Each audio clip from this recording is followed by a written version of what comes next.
Hi everybody, welcome to Engvid.com. I'm Adam. In today's video, I want to give you some expressions to describe talented people or the opposite, people who have no talents, who are actually quite untalented or unskilled at something. So I'm going to start with the talented expressions and then we'll switch to the other ones.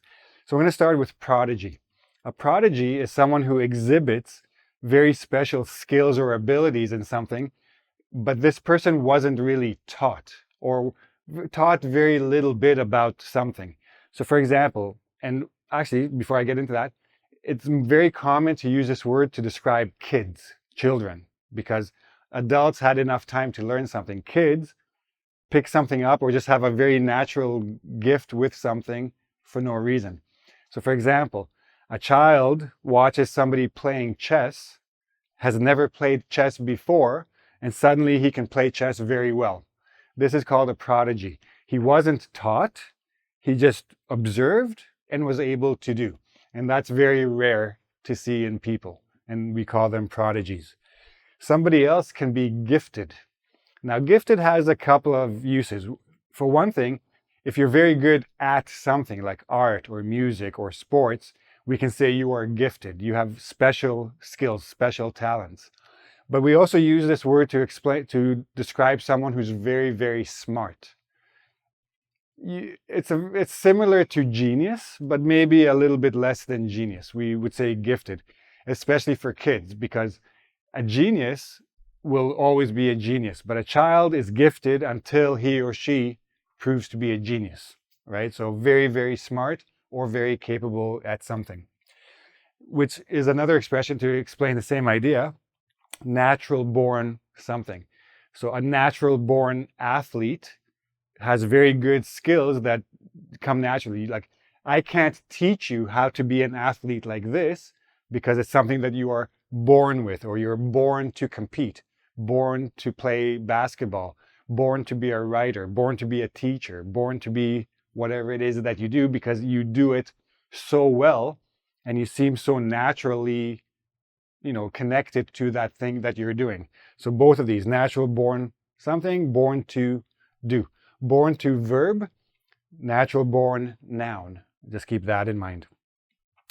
Now, especially when we're talking about artists or musicians or even like doctors, somebody who's very good with his or her hands, they have the gift.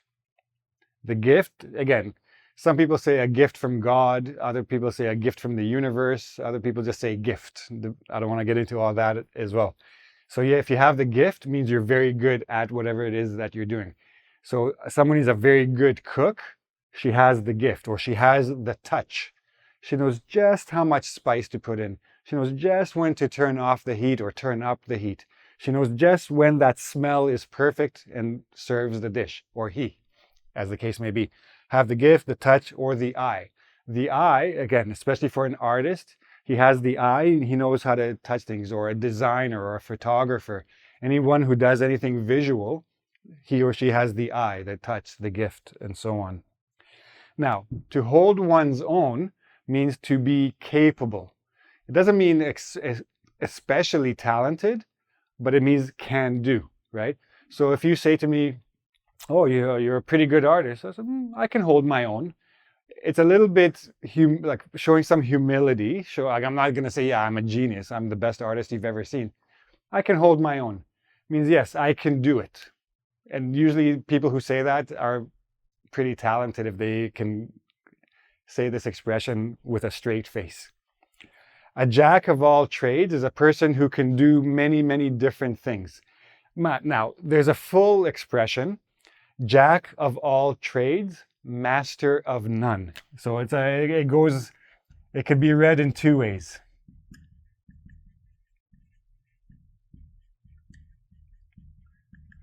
If you only say somebody's a jack of all trades, you think he's very talented. He can do all kinds of different things.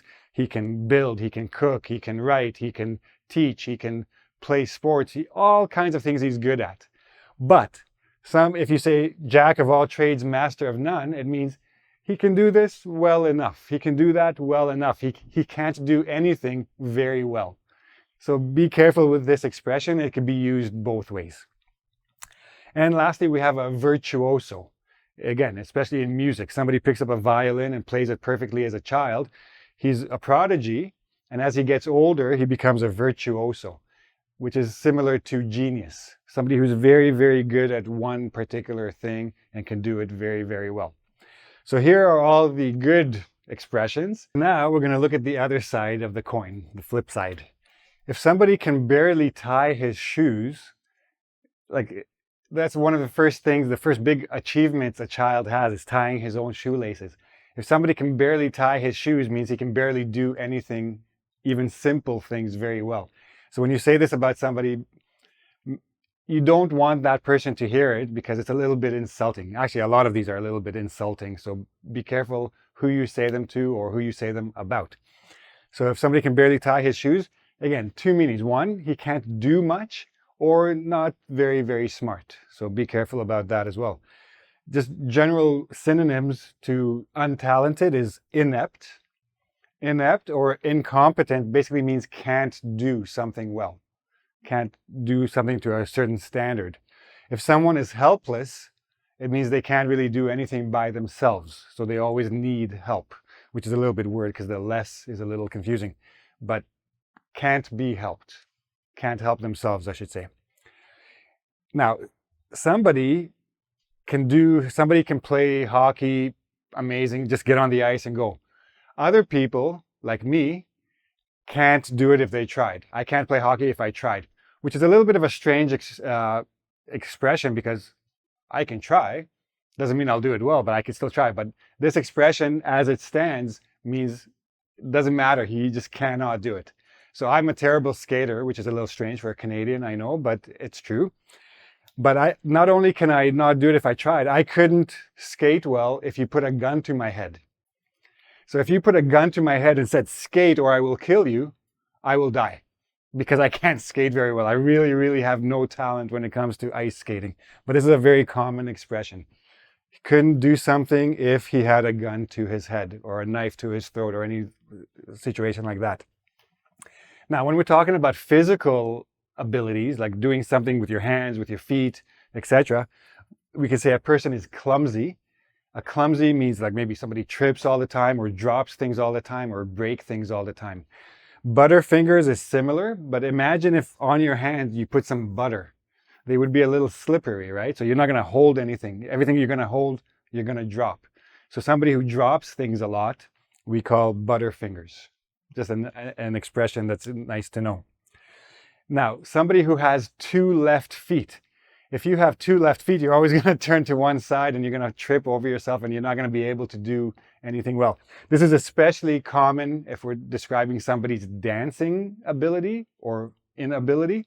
They have two left feet, but we can use it in other situations again, just to show that somebody's clumsy and can't do anything well. And the same with all thumbs. Imagine I have 4 fingers and a thumb. If all my digits were thumbs, I wouldn't be doing anything very well, would I? I wouldn't type well.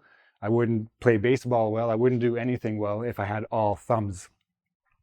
Now, this is an interesting expression. It doesn't mean necessarily untalented. It means used to be talented, but now is not. A has-been, especially for actors, athletes, business people, anyone who was very, very good at some point in the past, but now just can't do it.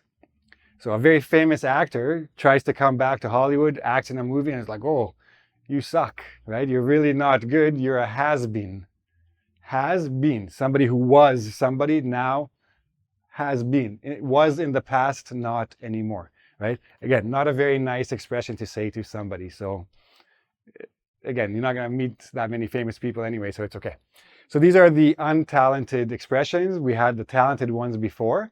If you're not sure about these, go to ingvid.com, take the quiz and test your knowledge of these expressions.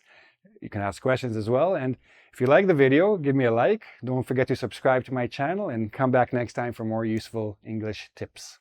See you then.